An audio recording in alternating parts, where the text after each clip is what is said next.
योगेश ट्रेनच्या जनरल डब्यात बर्थवर झोपला होता. गाडी थांबून परत चालू झाली तेव्हा अचानक त्याची नजर त्याच्या घटस्फोटित पत्नी रागिनीवर पडली. कधी ती समोरच्या सीटवर येऊन बसली होती त्याला कळलेच नाही. 6 वर्षांनंतर तो तिला पाहत होता. ती खूप अशक्त दिसत होती. तिने जुनी आणि स्वस्त साडी घातली होती. ना कपाळावर टिकली होती ना गळ्यात मंगळसूत्र. म्हणजे ती अजूनही माझ्यासारखीच एकटी आहे का? योगेश हेच विचार करत होता. तेवढ्यात रागिनीची नजर त्याच्यावर पडली. नजरानजर होताच योगेश दुसरीकडे बघू लागला.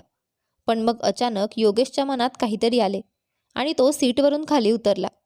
त्याने रागिणीजवळ बसलेल्या मुलाला सांगितले की तो वरच्या बर्थवर जाऊन बसावा. मुलगा तयार झाला आणि मग योगेश रागिणीच्या शेजारी बसला. बसताच त्याने विचारले, रागिनी कशी आहेस? रागिनीने नजर न मिळवता खिडकीकडे बघत उत्तर दिले, मी ठीक आहे. आणि तुम्ही? योगेश म्हणाला, मी पण ठीक आहे. कानपूरला चाललोय. सण असल्यामुळे रिझर्वेशन सीट मिळाली नाही म्हणून जनरल डब्यात बसावं लागले. तू कुठे चालली आहेस? ती म्हणाली, मी पण कानपूरलाच चालले आहे. सध्या आई तिथे मोठ्या भावाकडे आहे. ती आजारी आहे म्हणून भेटायला चालले आहे. काही वेळ दोघेही शांत बसले. मग योगेश म्हणाला, एक गोष्ट विचारू? रागिनीने डोळ्यांनीच विचारले, काय? योगेश संकोचात म्हणाला, आत्तापर्यंत लग्न का नाही केलंस? ती काही बोलली नाही. पण जेव्हा योगेशने पुन्हा काही विचारले नाही तेव्हा रागिनीने विचारलं, तुम्ही लग्न केले का? योगेशनेही काही न बोलता मान हलवून नाही असं सांगितले. नंतर बराच वेळ दोघेही गप्प राहिले, जणू एकमेकांना समजून घेत होते. डब्यात कुल्फी विकणारा आला होता. योगेश म्हणाला, खाशील का? रागिनीने नकारार्थी मान हलवली. योगेशने विनंती करत विचारले, खाऊन बघ, तुझ्यासोबत मीही खाईन. मला माहीत आहे तुझी सर्वात मोठी कमजोरी कुल्फी आहे. ती थोडं हसली. पण योगेशला जाणवले की ती आपल्या डोळ्यांतील अश्रू थांबवण्याचा प्रयत्न करत होती. ती त्याच्यासोबत 5 वर्ष होती आणि जेव्हा ती अश्रू थांबवायचा प्रयत्न करायची तेव्हा ती अशीच हसायची. योगेश दुसरीकडे बघत असताना रागिनीने चुपचाप आपले अश्रू पुसले. नंतर ती सहजपणे म्हणाली, एक अट असेल तर खाईन. योगेश म्हणाला, काय अट आहे? ती म्हणाली, पैसे मी देईल. योगेश काही बोलला नाही. नंतर रागिनीने 2 कुल्फ्या घेतल्या आणि 1 कुल्फी योगेशला देत म्हणाली, आता मीही कमवते. एका प्रायव्हेट शाळेत शिकवते. महिन्याला 10,000 मिळतात. कुल्फी खाताना योगेश म्हणाला, घटस्फोटाच्या वेळी कोर्टाच्या आदेशाने मी तुला 30 लाख रुपये देऊ केले होते. ते घेतले असतेस तर एव्हाना स्वतःची शाळा उघडली असतीस. पण तू खूप स्वाभिमानी आहेस. आजकालच्या जगात पैशाशिवाय काही होत नाही. ती हसून म्हणाली, ते पैसे घेतले असते तर माझ्या स्वाभिमानाला काय उत्तर दिले असते? हा जमीर रोज सांगत राहिला असता की ज्या व्यक्तीला सोडून आलेस त्याच्यावरच अवलंबून आहेस. योगेश म्हणाला, तू खूप चांगली आहेस, निरागस आहेस. हे मला घटस्फोट घेतल्यावर कळाले. तुला विश्वास बसणार नाही, पण मी खूप बदललोय. दारू पिणे पूर्णपणे सोडलंय. आता रागावतही नाही.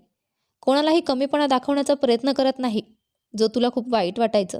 ती उदास होऊन म्हणाली, आता काय उपयोग? जेव्हा मी सांगायची तेव्हा तुम्ही एकही गोष्ट ऐकत नव्हता.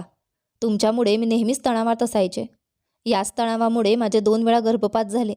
नाहीतर आज माझी ही 2 मुले असती. एक 8 वर्षांचा असता आणि दुसरा 6 वर्षांचा. हे बोलून ती रडू लागली. बाळांचा विषय कळाल्यावर योगेशच्याही डोळ्यात पाणी आले. पण तो पुरुष होता म्हणून अश्रूंना पापण्यांपलीकडे जाण्यापूर्वीच रोखले आणि म्हणाला, कधी कधी वाटते मी खूप वाईट माणूस आहे. मी कधीच नात्यांची कदर केली नाही. त्याचीच शिक्षा आज भोगतो आहे. पूर्णपणे एकटा झालोय. आता आईही नाही. आई गेल्याचे ऐकून रागिनीला खूप वाईट वाटले. ती म्हणाली, आईला चांगल्या अवस्थेत सोडून आले होते. त्यांना काय झाले? यावेळी योगेश भावनाविवश होऊन आपले अश्रू थांबवू शकला नाही. तो म्हणाला, ती तुला रोज आठवत करत होती. म्हणायची सूनबाईला परत घरी घेऊन ये. पण मी तिला कसं सांगू? घटस्फोटानंतर सुना घरी परत येत नाहीत. दोघांमध्ये पुन्हा शांतता पसरली. कानपूर आले होते. स्टेशन जवळ होते.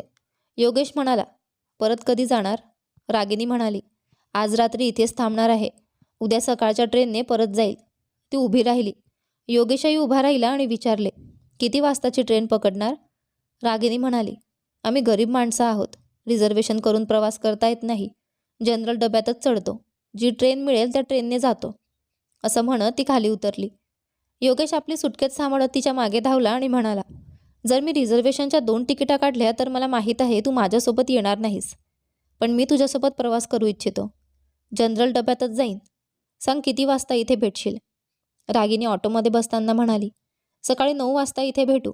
मग योगेशच्या डोळ्यांसमोरच ऑटो नजरआड झाली.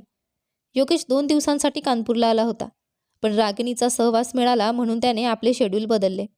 त्याने पटकन आपल्या व्यवसायाचे काम पूर्ण केले आणि दुसऱ्या दिवशी सकाळी 8:15 वाजता स्टेशनवर पोहोचला.